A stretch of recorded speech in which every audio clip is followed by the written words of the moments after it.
Hi, welcome back, Thresholds and Transits. This is Capricorn Rising for April 2026, and this is take two. I'm trying some new things with my audio, so please let me know if this is better. We are coming from the Thema Mundi Foundation. The Capricorn is in the seventh house in the Thema Mundi, the house of the binding other, of partnership and what endures through commitment. Saturn rules here. Capricorn rising people experience the self through the lens of structure, endurance, and the weight of what must be built and maintained. The wound that tends to shadow this placement is the belief that rest is failure and that the self is only legitimate when it is producing. Welcome back to Thresholds and Transits. My name is Megan. I'm an astrology student. I'm really happy that you're here because as I learn and see things and connect patterns and connect all sorts of things, then I share them with you. Also, if you like this work, please visit my website, meganriley.eu, and you'll see all sorts of things. I'm trying to do as many readings as I possibly can as a student. So then when there's a point when I feel comfortable charging for readings, then I can do that. So I have donation-based readings. I have sliding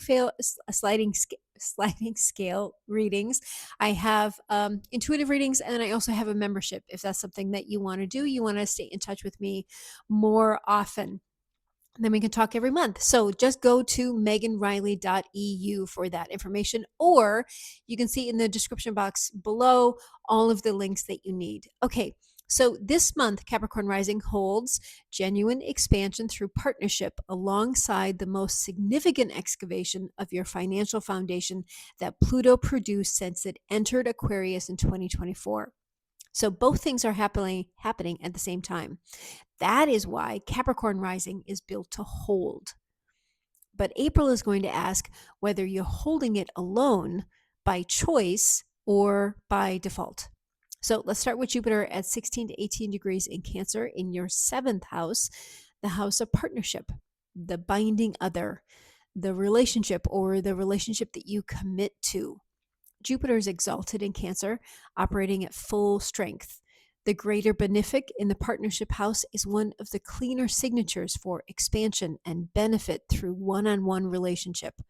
Something in your closest partnerships is being genuinely supported this month.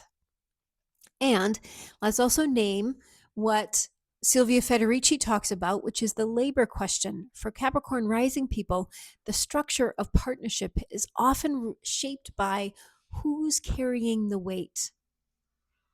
The author documents this historical process by which certain people, usually women, were separated from the products of their own labor, their own reproductive capacity, their own economic standing, in ways that made them structurally dependent on partnerships that they had no equitable standing in. The question for Capricorn rising with Jupiter in the seventh this month is not only whether the partnership is warm, it's whether it is structurally fair, whether the weight is actually being distributed, or if the expansion that Jupiter offers is mostly landing on you in the form of more to carry. We want to think that Jupiter is only the planet of luck and abundance, when really it's expansion, and it's expansion of all things. So what does partnership actually look like for you when it's supporting you rather than requiring you to hold their structure? Pluto is at 5 degrees of Aquarius in your second house, stationing retrograde in late April. So the second house is the house of money and material resources and financial foundation.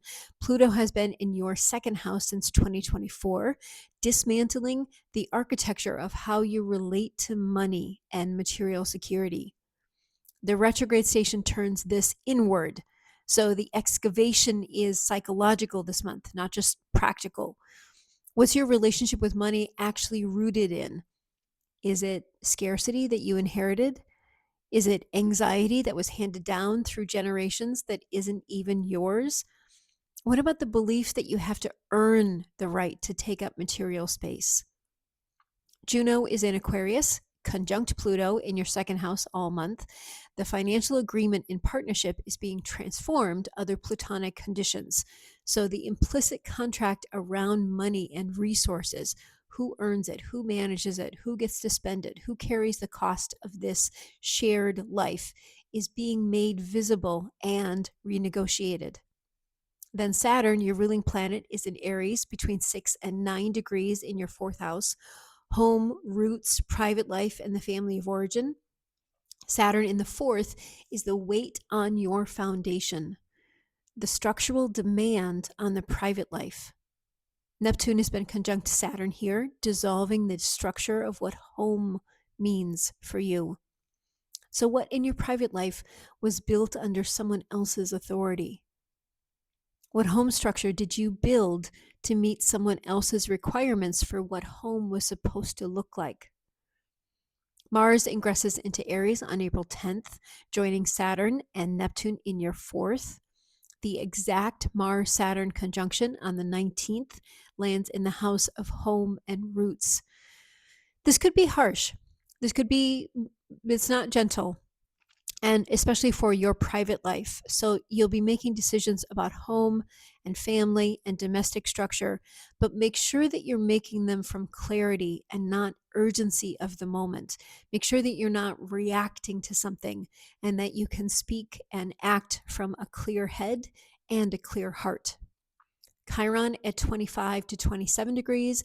Aries is in your fourth house. So the wound in the private life, the roots, the family of origin, what happened in the earliest architecture of your life that is still a blueprint for how you structure everything else. Uranus ingresses into Gemini on April 26th, entering your sixth house. And this begins a 7-year disruption of health and labor and daily systems. How you function day to day, the routines, the labor structures, the health protocols, all of it is about to be revolutionized. And none of it is going to be gradual. Uranus disrupts suddenly out of nowhere, and it's always for the best. It always is the disruption. When it settles, it is for the best.